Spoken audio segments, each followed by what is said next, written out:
Muchas gracias, Vincent, por la generosa presentación. Saludo a todos los del panel y a todos a los que nos ven hoy. Yo efectivamente quiero hablar en muy pocas láminas, quiero hablar del lenguaje técnico, del uso del lenguaje técnico. Y esta es básicamente la motivación, ¿no es cierto? Yo creo que todos los abogados que están presentes, los peritos, los informantes que también nos acompañan, le ha pasado estar en una situación parecida a este meme, esta foto, en el que básicamente en reuniones, incluso en audiencia, simplemente no nos entendemos, porque hablamos cosas distintas, porque usamos jerga, porque muchas veces para decir cosas que representan o que reflejan el análisis que hicimos, tenemos que recurrir a, a usar conceptos que no necesariamente son generalmente conocidos. ¿Ya? Esa es básicamente la motivación de las láminas que les quiero mostrar. Y no pude resistirme porque cuando estaba pensando en la presentación apareció esto en redes sociales, ¿no es cierto? Que me imagino que muchos lo deben haber visto.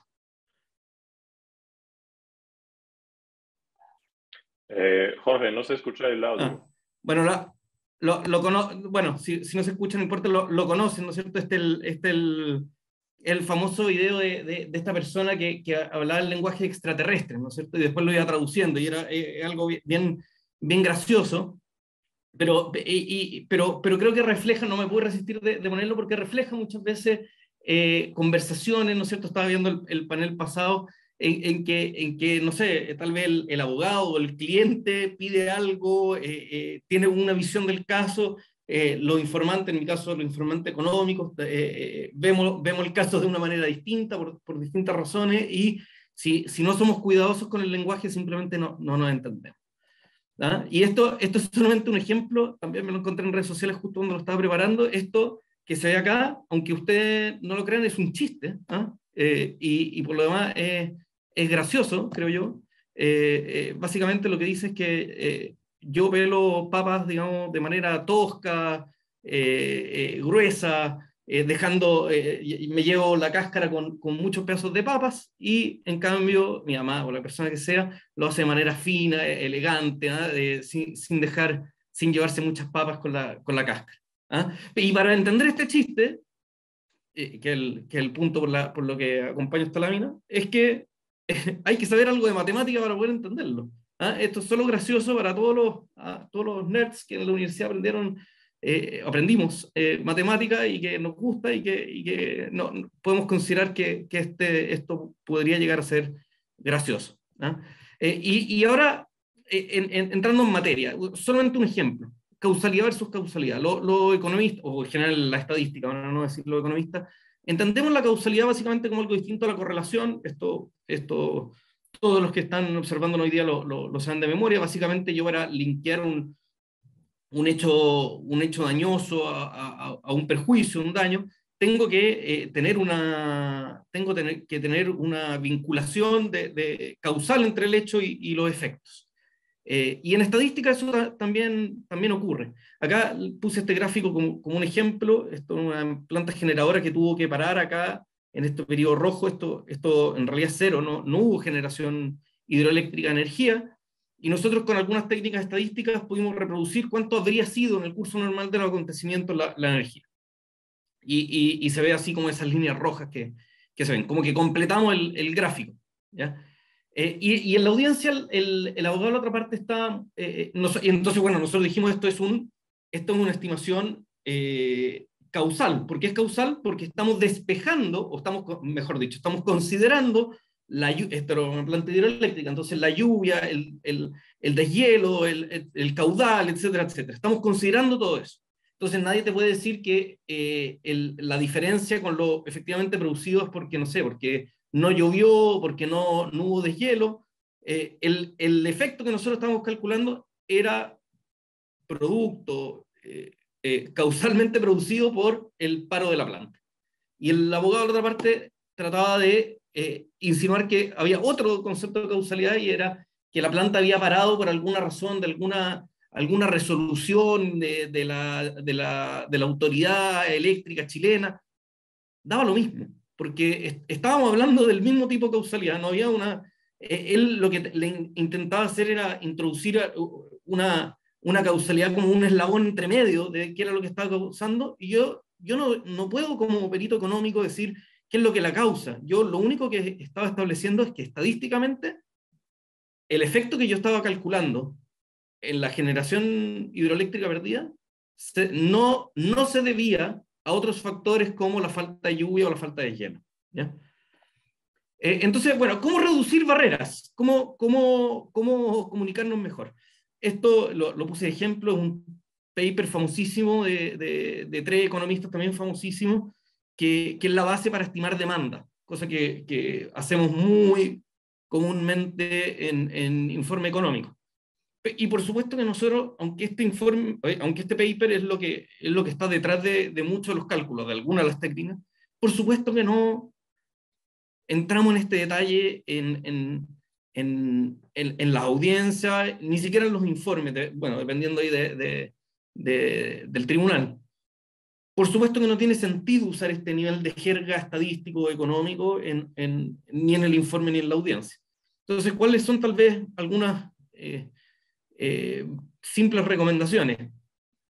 El primero, y este es lamentablemente solo creo yo el único atajo posible, es la experiencia, es trabajar mucho, es partir reconociendo que hay conceptos que no son universalmente o incluso coloquialmente entendidos. Cuando uno profundiza mucho en una materia, en estadística, por ejemplo, a veces se nos olvida que algún concepto que usamos habitualmente no es un concepto que todo el mundo entienda, ni siquiera, digo coloquialmente.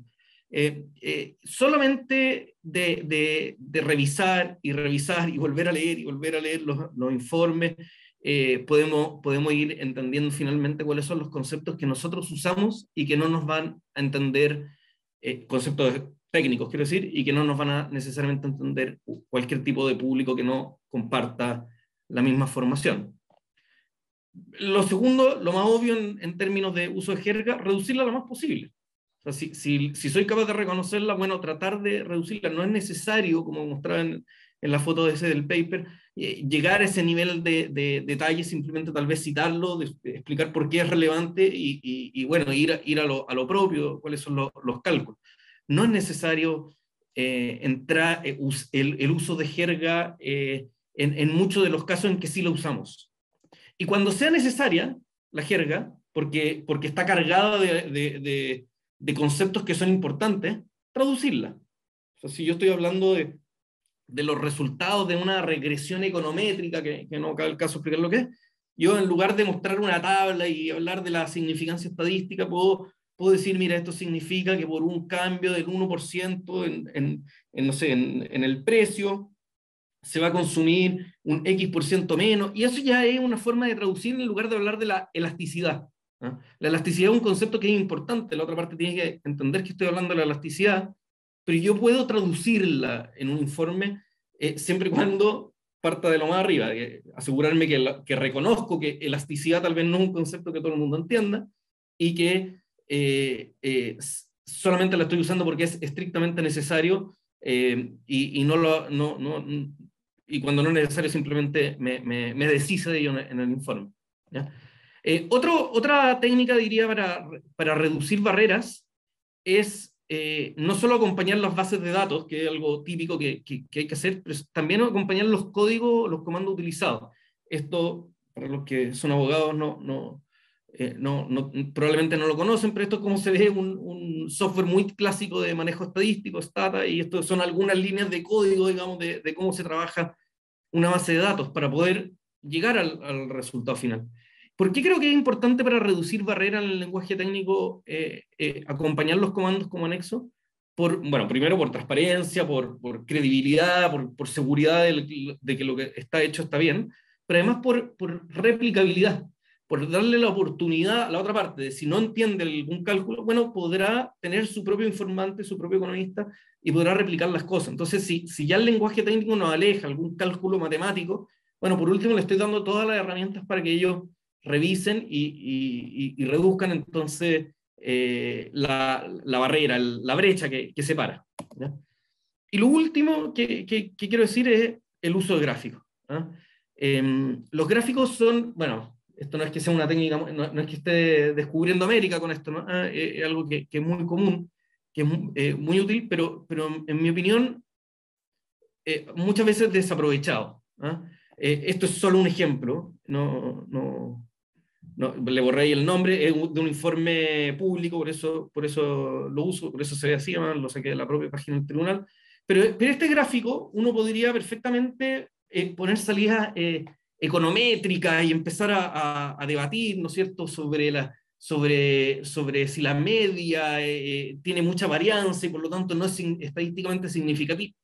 Puedo marear, digamos, al público usando jerga estadística muy fácilmente, o puedo buscar que sea más útil y presentar información como esta que lo puede entender cualquiera. No es necesario saber estadística para entender este gráfico. Lo que demuestra esto es que la participación de la empresa X comunalmente en Chile o geográficamente en Chile marca un mayor nivel de concentración, que el promedio de participación nacional no es un buen indicador porque hay muchas comunas en las que no participa, porque la participación es cero, que el tamaño de las comunas, que son los círculos, está correlacionado con la participación de la empresa, porque donde no participa son en general comunas muy chiquititas, etcétera, etcétera. Esto es solo un ejemplo, pero lo que quiero transmitir es que en un solo gráfico yo puedo mostrar con cuidado, porque a veces los gráficos son engañosos, pero puedo mostrar con cuidado buena parte de la evidencia que estoy tratando de explicar y que sea entendible para cualquiera, tenga o no tenga, por ejemplo, formación en estadística.